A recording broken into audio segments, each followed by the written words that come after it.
नमस्कार दर्शक बंधु आपण समस्त को मो चैनल को पुणी थे स्वागत करुचे। दर्शक बंधु 30 एप्रिल बुधवार जहाँकि बैशाख मासर तृतीया तिथि जहाकू आमे माने अक्षय तृतीया बोली कहूचे। अक्षय तृतीया दिन घर को एही सातटी जिनिस आनिबा द्वारा आपणक घर सुख समृद्धि वैभव्य धन संपत्ति केबे अभाव रहिबो नाही। अक्षय तृतीयार अर्थ अक्षय केबे ताहा सरिबो नाही। प्रत्येक घरर महिला माने घर को अक्षय तृतीया दिन एही सातटी जिनिस निश्चय आणंतु। किछि आणंतु किंबा न आणंतु एही सातटी जिनिस तो निज घर को अक्षय तृतीया दिन निश्चय नहीं करि आसंतु।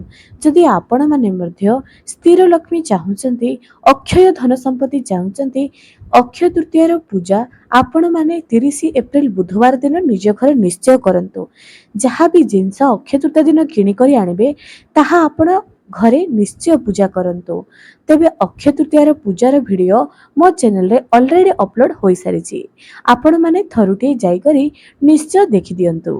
एबे दर्शक बंधु अक्षय तृतीया दिन आपण माने किपरि पूजा करिवे ये संपर्क रे तो आपण माने सही वीडियो रे जानि देबे। एबे जेउ जिनिस आपण अक्षय तृतीया दिन किणी करी आनिबे ताहाकू सही पूजा स्थान रे रखी करी पूजा करिवे।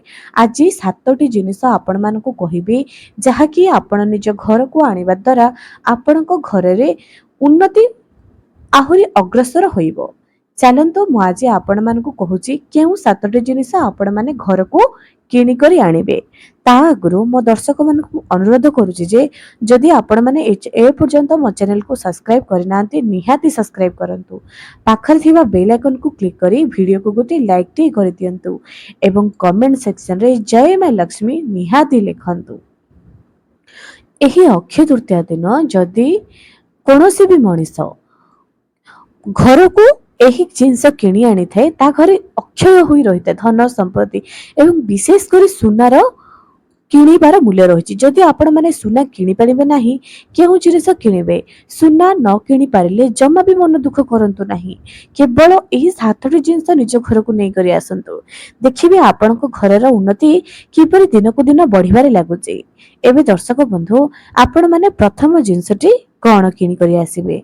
अक्षय तृतीया दिन प्रथमे आपण घर को सलिता किणी करी आनिबे। सलिता जहाँकि तुलारे प्रस्तुत होइथिबो एवं आराम से यह पूजा दुकान रे मात्र 5 टंका किंबा 10 टंका रे मिली जिवो। यह सबुठारु सस्ता जिनिस अटे।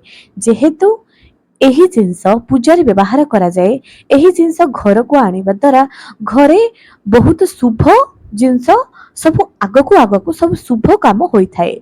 तेनु अक्षय तृतीया दिन तुला आपण निज घर को निश्चय किणी करी आनंतु। द्वितीय रे कोनोसी भी माटीर पात्र जदि आपण माने दीप आनी पारंती माटीर छोटिया कलश भी आनी पारंती माटीर जे कोनोसी भी जिंस आपण अक्षय तृतीया दिन निज घर को किणी करी आनिबे। एबे तृतीय रे आपण माने कोन आनिबे। तृतीय रे आपण माने हळदिया सरिष आनिबे। हळदिया सरिष मां लक्ष्मी को बहुत पसंद अटे। हळदिया सरिष आपण निज घर को निश्चय आनंत एवं सरिष फूल जहाँकि मां लक्ष्मी को अत्यंत प्रिय अटे। तेणु एही दिन हळदिया सरिष निज घर को निश्चय किणी करी आनंतु। एबे चतुर्थ रे आसुची रूपार हाथी। रूपार हाथी अक्षय तृतीया दिन जे भी मनीष एही जिनस किणिकी आसीची से निजे चमत्कार देखिछि। जदि चमत्कार देखिबा पे चाहुचंती केते फायदा दबो एही रूपार हाथी थरुटिए अक्षय तृतीया दिन रूपार हाथी निज घर को किणी करी आसंतु। छोटिया हाथीटिए हेउना काहेकि एहाकू किणी करी आनंतु पूजा करंतु निज घरे तिजोरी रे रखी दियंतु। आपण माने देखिबे केते धन संपत्ति आपणकर बढ़िबारे लागुची।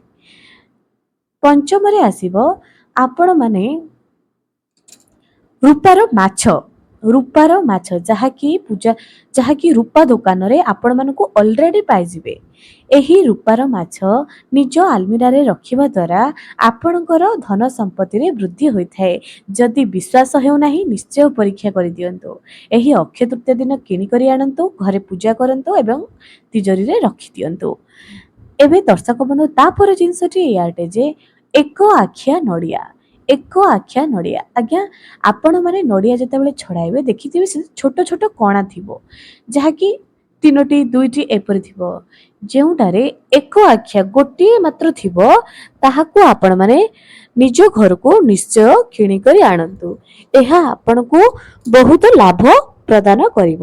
ଥରୁଟିଏ ଏହି ଉପାୟକୁ ନିଜ ଘରେ କରିକି ଦେଖନ୍ତୁ। ଏବେ ଦର୍ଶକ ବନ୍ଧୁ ତାପର ଜିନିଷଟି ଆଣିବେ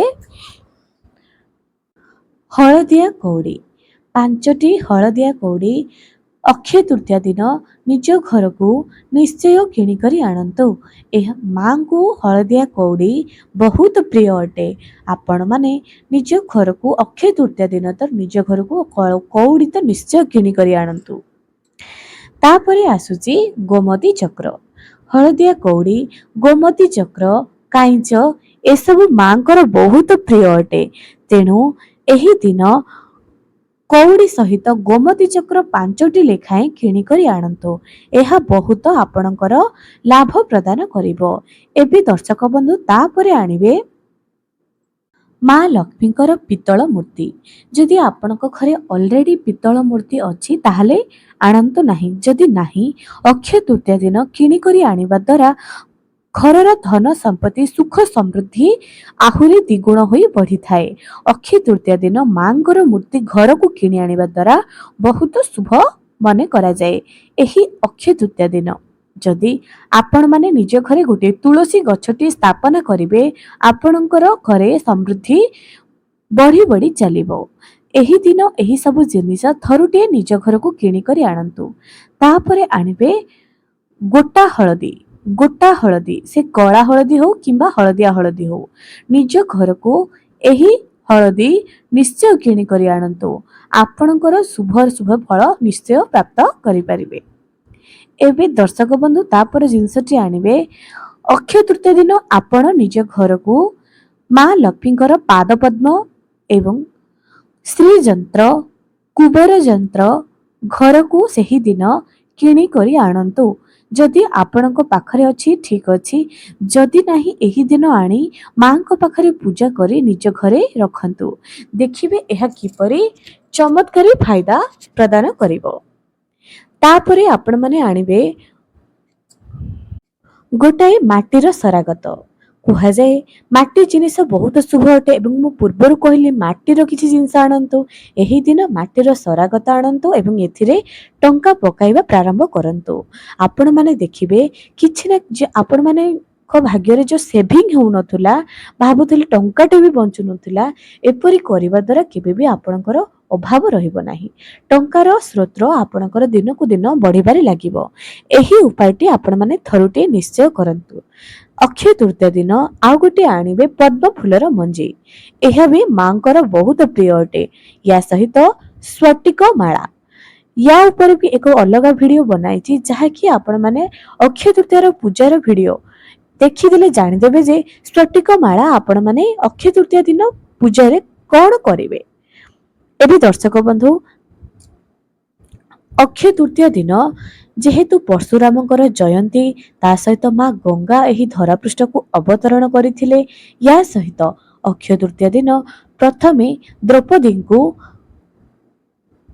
ଏକ ଅକ୍ଷୟ କଳସ ମିଳିଥିଲା, ଯାହାଦ୍ୱାରା କି ସେ ରୋଷେଇ କରୁଥିଲେ ଯେ ମହାଭାରତ ଯୁଦ୍ଧରେ କେବେ ବି ସେହି ଖାଦ୍ୟ ସରୁନଥିଲା।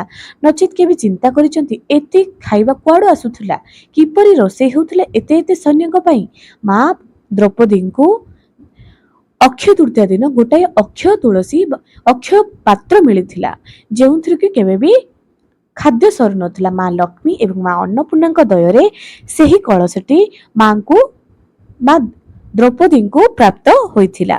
ଏବେ ଦର୍ଶକ ବନ୍ଧୁ ଅକ୍ଷୟ ତୃତୀୟା ଦିନ ଯେହେତୁ ଏକ ପବିତ୍ର ଦିନ ଅଟେ, ଆପଣ ଯେକୌଣସି ବି କାର୍ଯ୍ୟ ଶୁଭାରମ୍ଭ କରନ୍ତୁ, ଦେଖିବେ ଏହା ବହୁତ ଚମତ୍କାରୀ ଫଳ ପ୍ରାପ୍ତ କରିବ।